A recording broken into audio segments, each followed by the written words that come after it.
नमस्कार, मैं अशोक कुमार पांडे और स्वागत है आपका टीसीएच पर। अमेरिका में राष्ट्रपति पद की उम्मीदवार कमला हैरिस ने कहा कि हमारा सबसे बड़ा दुश्मन ईरान है, चीन या रूस नहीं। तो मास्को पहुंचे ईरानी राष्ट्रपति के स्वागत में पुतिन ने कहा कि ईरान से रिश्ते हमारी प्रायोरिटी में हैं। इजराइल पर हमले के बाद से ही ईरान चर्चा में है। अमेरिका के करीबी अरब देश भी उसे समझा रहे हैं कि वह इजराइल को ईरान के तेल ठिकानों पर हमला करने से रोके।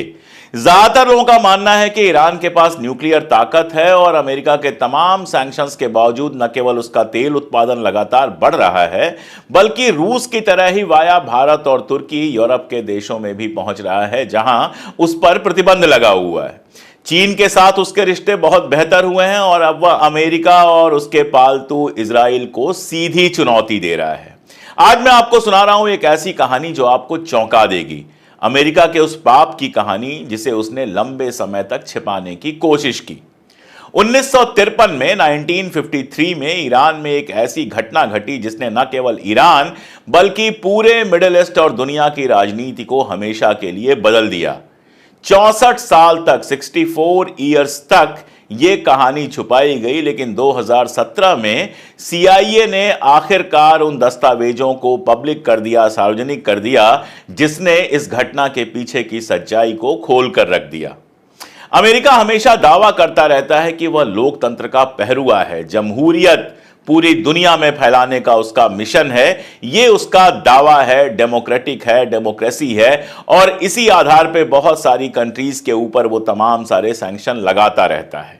लेकिन हकीकत यह है कि उसने अपने फायदे के लिए इलेक्टेड नेताओं को गद्दी से उतार कर तानाशाहों की एक नहीं कई बार ताजपोशियां की हैं। अगर चिली की कहानी सुने तो चिली में 1973 का 9/11 था, जब उसने वहां के राष्ट्रपति अलांदे का तख्ता पलट करके पिनोशे को गद्दी पर बिठाया। अब अलांदे जो हैं वो डेमोक्रेटिकली इलेक्टेड राष्ट्रपति थे, जिनको हटा के आर्मी का जो वहां चीफ था उसको पिनोशे को गद्दी पे बिठाया गया। इसी तरह 1953 में 19 अगस्त को ईरान के पहले लोकतांत्रिक तरीके से चुने गए जो प्रधानमंत्री थे मोहम्मद मोसादेक, उनके तख्ता पलट में भी ब्रिटिश और अमेरिकी खुफिया एजेंसियों का हाथ था। लेकिन सवाल उठता है, आखिर ये क्यों किया गया? ये सब हुआ तेल की वजह से, तेल की पॉलिटिक्स। सेकेंड वर्ल्ड वॉर के बाद से ही मिडिल ईस्ट में जो कुछ होता है, जितनी पॉलिटिकल घटनाएं होती हैं, सबके पीछे कहीं ना कहीं तेल का मामला है। अब प्रॉब्लम यह है कि अमेरिका हो या यूरोप, उनकी तेल की डिमांड तो बहुत ज्यादा है। उनकी जहाजें तेल से चलती हैं, बिजली उनके यहां तेल से आती है, सारा कुछ है, लेकिन तेल उनके यहां होता नहीं है। और तेल की तलाश में वो पहुंचते हैं मिडिल ईस्ट, और मिडिल ईस्ट में जो तेल है उस पर किसी भी तरह से कब्जा करना चाहते हैं। तेल की भूख में मिडिल ईस्ट में अमेरिका ने इतने पाप किए हैं कि अगर सब गिनाने लगो तो सुबह से रात हो जाए। लेकिन अभी हम बात कर रहे हैं ईरान की। ईरान की जो विशाल तेल संपत्ति है, खासतौर पर एंग्लो ईरानी ऑयल कंपनी एक थी, जहां पे रिफाइनरी ब्रिटिश सरकार की बनी थी, लेकिन तेल पूरा का पूरा ईरान का था। वो ब्रिटिश गवर्नमेंट के लिए बहुत ज्यादा इंपॉर्टेंट थी। असल में ब्रिटिश गवर्नमेंट की सबसे बड़ी ताकत उसकी नेवल जो फोर्सेस थी वो थी, और सारी नेवी की जो जहाजें हैं वो चलती तो तेल से ही थी। तो इस कंपनी से जो निकलने वाला कच्चा तेल था वो न केवल ब्रिटेन की इकोनॉमी के लिए बल्कि उसकी नेवल आर्मी, नौसेना के लिए भी लाइफलाइन था। सेकेंड वर्ल्ड वॉर के बाद से ही खाड़ी के तेल पर अमेरिका और ब्रिटेन की नजर बनी रही थी, और इसी लालच में इन दोनों ने मासूम फलस्तीनियों के सीने पर इजराइल को बिठा दिया था। दुनिया की सबसे बड़ी तेल रिफाइनरी थी अबादान, जहां हर साल लाखों टन कच्चा तेल प्रोसेस होता था। लेकिन तेल ईरानियों का था और ईरानियों को इसका कोई फायदा नहीं होता था। ब्रिटिश गवर्नमेंट ईरान के तेल से मुनाफा कमा रही थी, प्रॉफिट कमा रही थी, लेकिन इसके बदले ईरानियों को जो रॉयल्टी मिलती थी वो बेहद कम मिलती थी।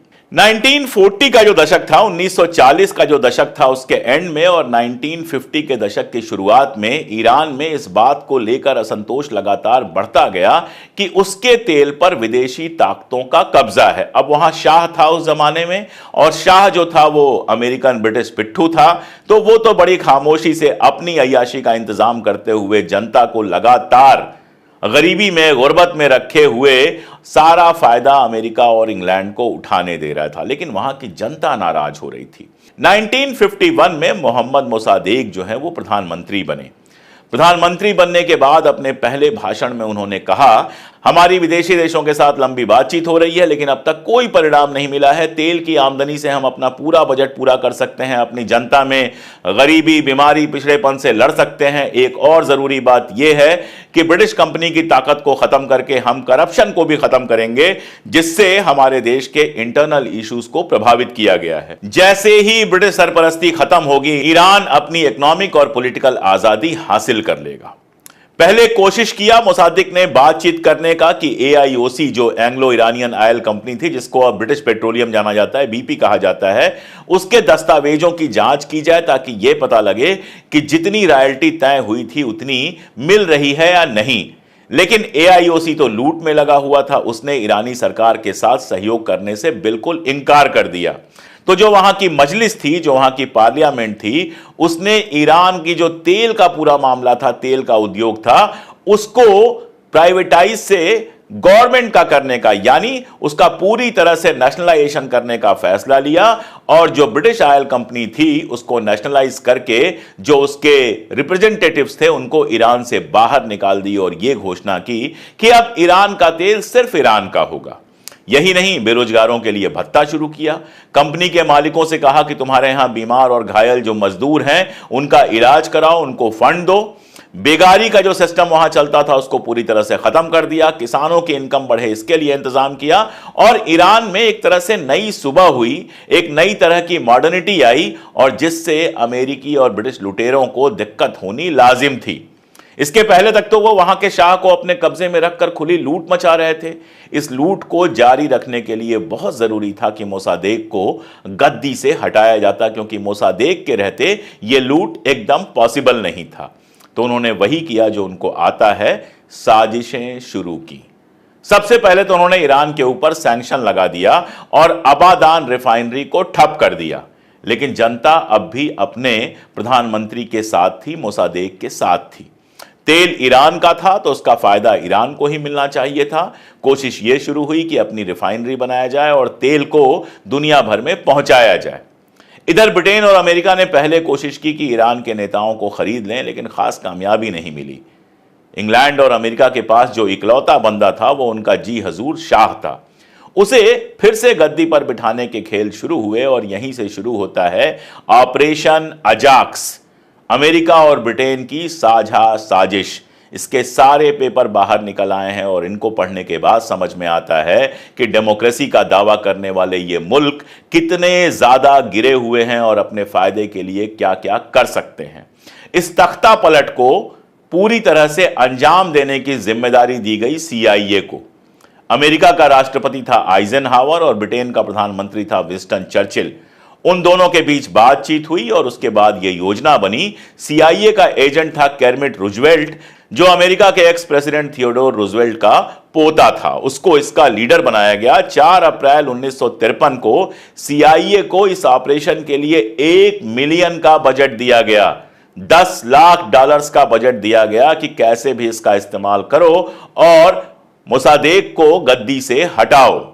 इसके बावजूद 6 अगस्त 1953 को पहली बार मोसादेक को हटाने की कोशिश असफल रही है। जो नक्शा आप देख रहे हैं इसमें बहुत डिटेल दिया हुआ है कि ईरान के किन किन जर खरीद गुलामों को पैसा दिया गया था और उनको कौन कौन सी पोजीशन पे रहना था, कितने कितने लोगों को लेकर जुलूस में आना था, कैसे इसमें आर्मी को शामिल होना था। यह सारा कुछ इसमें बहुत डिटेल में इस नक्शे में, इस तस्वीर में आप देख सकते हैं। फाइनली 19 अगस्त को तख्ता पलट की दूसरी कोशिश सफल रही। इस पूरे दौर में ईरानी जनता मोसादेक के साथ रही, लेकिन CIA और ब्रिटिश MI6 द्वारा भेजे गए भाड़े के सैनिकों और स्थानीय गुंडों ने सड़कों पर उत्पात मचाया। मोसादेक को हटा दिया गया और शाह मोहम्मद रजा पहलवी को वापस सत्ता में लाया गया। मोहम्मद रजा पहलवी और अमेरिका का राष्ट्रपति खुली जीप में ईरान में घूमे।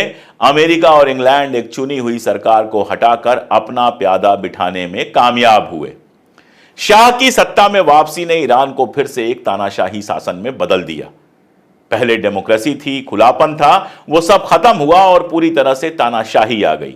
जिसने भी आवाज उठाई उसका दमन किया गया और इस तानाशाही का समर्थन अमेरिकी और ब्रिटिश सरकार ने किया।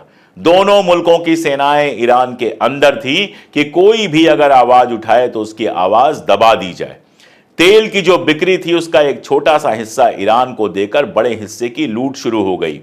यही नहीं, वहां की सोसाइटी में जबरदस्ती अमेरिकी तौर तरीके लागू किए गए। पर्दे वाली जो औरतें थीं उनको सरेराह बेइज्जत करके हिजाब उतरवा दिए गए। शराबें बहने लगी। वहीं दूसरी तरफ गुर्बत और बेरोजगारी चरम पर पहुंच गई। मोसादेक को पहले ही गिरफ्तार कर लिया गया था, उन्हें उनके ही घर में नजरबंद कर दिया गया और जब 5 मार्च 1967 5 ऑफ मार्च 1967 को उनकी मौत हुई तो उनके घर की बैठक में ही उनको दफना दिया गया। डर यह था कि बाहर अगर कफन दफन हुआ तो अवाम भड़क जाएगी। लेकिन एक तरफ यह सारा तमाशा चल रहा था, दूसरी तरफ आवाम के अंदर गुस्सा भड़कता जा रहा था। वहां के जो लीडर थे, धार्मिक लीडर थे, खुमैनी साहब, आयतुल्लाह खुमैनी, उनको मुल्क से बाहर भेज दिया गया था। 1978 आते आते यह गुस्सा अपने उरूज पर पहुंच गया। देश भर में हड़तालें शुरू हो गई। मसाजिद में हजारों लोग जुटने लगे। सड़कों पर रोज जुलूस निकलते जिनके हाथों में आयतुल्लाह खुमैनी की तस्वीरें होती थीं। आखिर में शाह मोहम्मद रजा पहलवी अपनी बेगम फराह के साथ छुट्टी मनाने के बहाने 16 जनवरी 1979 को मुल्क से बाहर गए तो पूरे देश में शोर हो गया कि शाह भाग गया। हालात ऐसे थे कि शाह के लिए रुकने का मतलब था गिरफ्तारी और यह भी पॉसिबल था कि उनको एग्जीक्यूट कर दिया जाता। तो वो भागकर अमेरिका चले गए जहां से लौटकर कभी नहीं आए और 13 महीने बाद वहीं उनकी मौत हो गई। आयतुल्लाह खुमैनी ईरान में वापस आए और देश के धार्मिक नेता बने। इसी को 1979 का ईरानियन रिवॉल्यूशन कहते हैं। दरअसल 1953 का तख्ता पलट सिर्फ ईरान के लिए नहीं बल्कि पूरे मिडिल ईस्ट की पॉलिटिक्स के लिए एक निर्णायक मोड़ था, एक फैसला कुन मोड़ था। ईरानी रिवॉल्यूशन जो 1979 में हुआ वह उसी गुस्से का परिणाम था जो शाह के अमेरिकी समर्थित शासन से पैदा हुआ था। इस क्रांति के बाद ईरान में इस्लामिक गणराज्य की स्थापना हुई और पश्चिमी शक्तियों के साथ उसके रिश्ते हमेशा के लिए बिगड़ गए। जाहिर है कि ईरान के तेल की लूट अब एक बार फिर से इम्पॉसिबल हो गई। ईरान के तेल की कमाई ईरान के लोगों के हाथ में ही आ गई। सारा का सारा जो रिफाइनरी पर कब्जा था वो ईरान की गवर्नमेंट का हुआ और अमेरिका और इंग्लैंड के लिए यह थोड़ी दिक्कत वाली बात थी कि जो मुफ्त का तेल यहां से मिल रहा था, जिसकी कमाई कर रहे थे, वो कमाई बंद हो गई। इसके बाद भी कई बार कोशिश की गई ईरान को डिस्टर्ब करने की, ईरान में सरकार गिराने की, लेकिन अब तक ये कोशिशें कामयाब नहीं हुई हैं। इसीलिए आज अमेरिका कह रहा है, कमला हैरिस कह रही हैं कि हमारा सबसे बड़ा दुश्मन ईरान है। हालांकि इस क्रांति के बाद भी हिजाब वगैरह के जो नियम बनाए गए उनसे एक हिस्से में गुस्सा फैला और औरतों के साथ एक बार फिर बदसलूकी हुई। जहां तक मेरी बात है तो मेरा मानना है कि जितना गलत शाह का हिजाब खींचना था उतना ही गलत किसी के ऊपर हिजाब थोपना है। औरतों को भी वो कैसे रहें, क्या पढ़ें, क्या बोलें, इसकी आजादी होनी चाहिए। खैर, आज भी 1953 के इस तख्ता पलट की चर्चा ईरान में होती है। ईरान के लोग अपनी इज्जत पर, अपने सम्मान पर इसे एक विदेशी आक्रमण की तरह देखते हैं। अमेरिका के जो हस्तक्षेप की यादें हैं वो आज भी ईरानी समाज में और वहां की राजनीति में जिंदा हैं और इसीलिए ईरान और अमेरिका के बीच में तब जो दुश्मनी शुरू हुई वह अब भी कायम है। और आप जानते हैं मिडिल ईस्ट में अकेले ईरान के साथ ऐसा नहीं हुआ, इराक के साथ हुआ, लीबिया के साथ हुआ और भी बहुत सारे मुल्कों के साथ हुआ।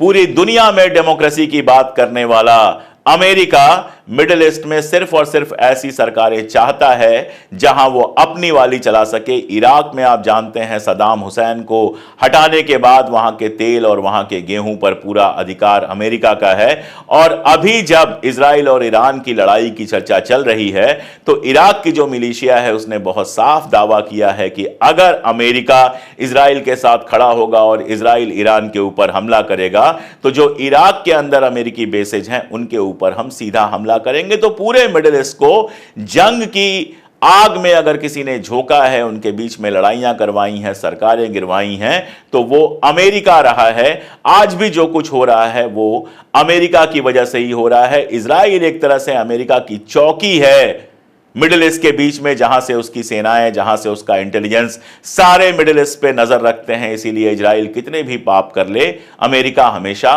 खामोश रहता है।